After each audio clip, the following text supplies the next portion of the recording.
What's up guys, welcome back to the channel. Today we are talking about the Cobra bag. 4 weeks I've had it. So we're doing impressions after 4 weeks. How do I feel about this bag and how have my skills developed? How am I looking? I'll give you guys a demo of that and talk about how much I am enjoying using this bag. Now, before we move on guys, this is a one take impromptu episode. I just wanted to get it done, get some content out for you guys today. I am filming on my iPhone. I realize the audio is not great on this and I apologize for that. I am gonna get around very soon to making sure I get some more gear so that when I do these impromptu episodes, the audio is much better, but bear with me for today. So we are talking about the Cobra bag. I was a little skeptical about this bag the first time I saw it. And if you didn't get a chance to catch my first episode, just me after 24 hours with it, you can check that out. But I have to say, I'm enjoying it. Number one, I really like the impact. The impact when I hit it feels really nice. It's almost equivalent of somebody holding a hand pad and sort of smacking it back into your fist when you strike it. It just feels so good. Every time I hit, it just feels spectacular. Just something about the recoil and the squishiness of the bag up here. Maybe my gloves too, I don't know. But I really enjoy it. Now, I want to take you guys through some of the things I've been learning because the first time you guys saw me on it, like I said, I'd only had 24 hours of practice. That's not a lot of time. And basically I was still struggling. I'm not perfect yet. I'm no Canelo, definitely no Ryan Garcia. He's the guy that I saw on this first. His father actually makes a bag as well, one of these, and he just looks amazing every time. But I just want to take you guys through initially some of the things that I've sort of found out. And one of the first things that I've had the most fun with is just learning about the timing, getting the timing of the bag down. And basically, we're just understanding how long it takes for it to bounce there and back. Now, in the first episode, I talked about just getting down a single punch and throwing and throwing and throwing, something like this. You're just getting that motion down, understanding. But now what I like to do is I like to be able to alternate between hands and double up on a punch as well. So if I'm working away,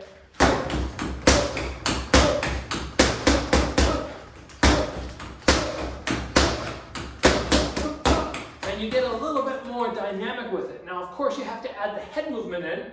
That's a whole another aspect of this bag. When I hit it, especially when I start getting close, I want to make sure I keep my chin tucked so I don't get hit in the jaw. That happened to me once.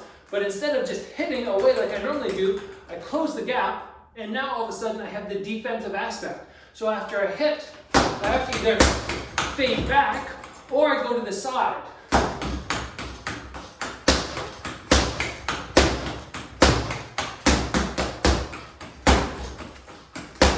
And it becomes, again, much more dynamic, much more fun. Now the straight punches, you know, they were interesting to get down, but they weren't really hard. It didn't take me a long time to be able to get that going, even with the head movement.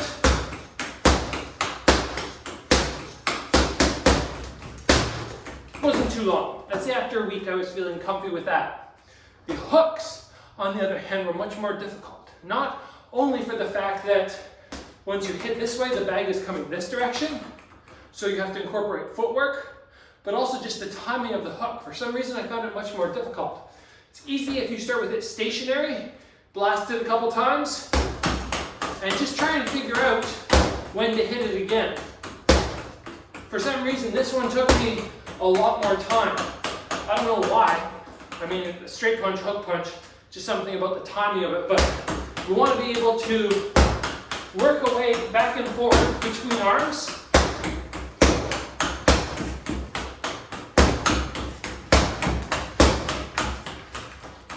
And the aspect that I really like about this is the bag doesn't always end up the way you want it.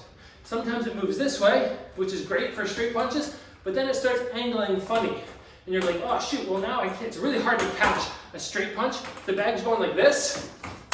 I'm trying to hit it, no good. If it's going that way, revert to your hook. If it comes back this way, straight punches, all of a sudden it's going sideways, then I go to hooks. Little angle, straight punches, straight punches, straight punches. I take an angle, hook, hook, move back, And what we're doing here is we're making our feet work as we're trying to get the punches going.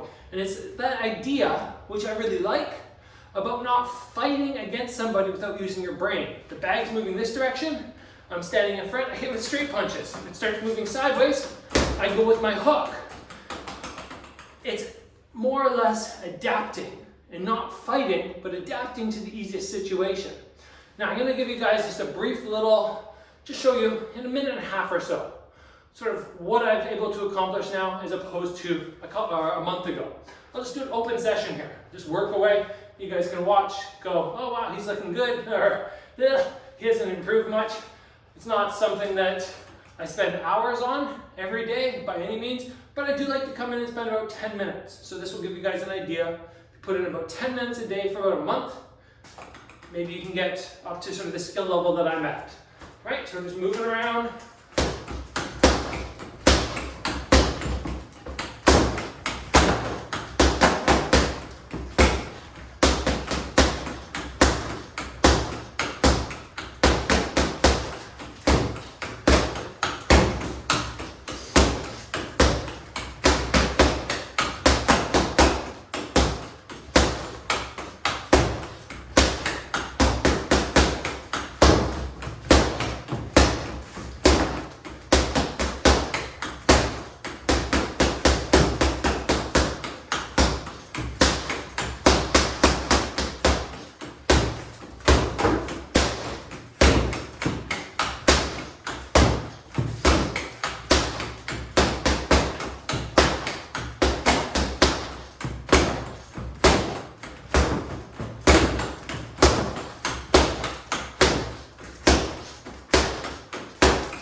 The one thing I will say about this is it gives you a bit of a workout. It might not look like it in terms of, hitting a heavy bag, where like every shot as hard as you can. This one I'd say you're hitting somewhere between, if you're doing that light sort of Canelo style tapping, that's how he hits it a lot.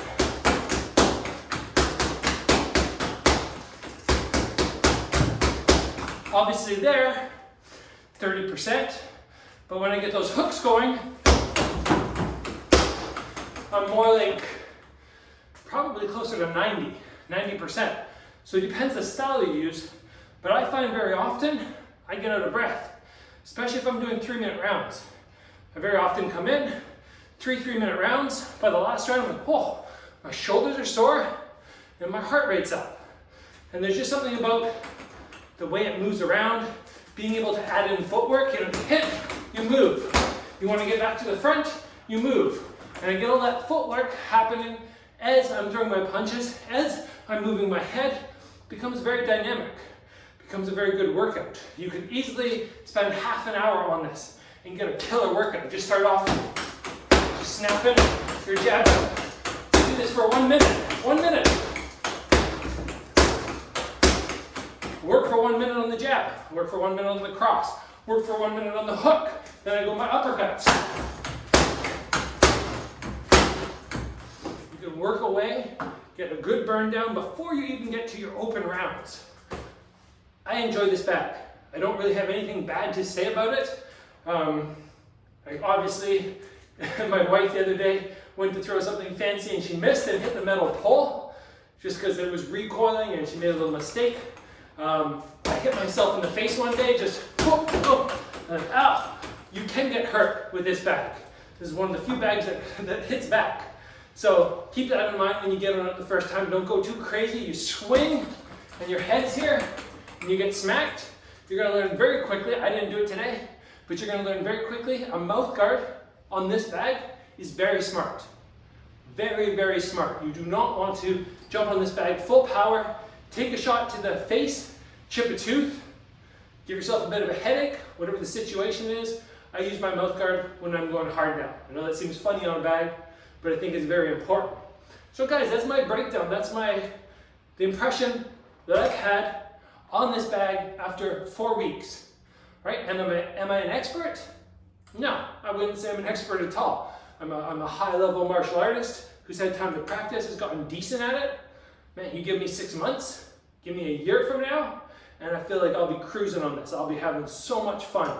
The recoil will be coming down super far. I feel like I'll be able to just move inches from side to side and just get shots off so fast. I'm looking forward to showing you guys in 6 months or so how I'm progressing, and hopefully I'm looking super advanced on this Cobra bag. If you guys are interested in getting one of these, definitely check it out. I'd say it's a good investment. You know, it's not one of those bags that's $1,000. You can pick one up for $300 or so. They're fun, they're worthwhile, and I hope you guys just enjoyed getting to see me work away on it. Maybe it inspires you to get one for yourself and just get some extra exercise and increase your skills. Guys, if you enjoyed the video, give it a like. If you haven't already, join the channel, get subscribed. Train hard, guys. I'll see you back here soon for another video.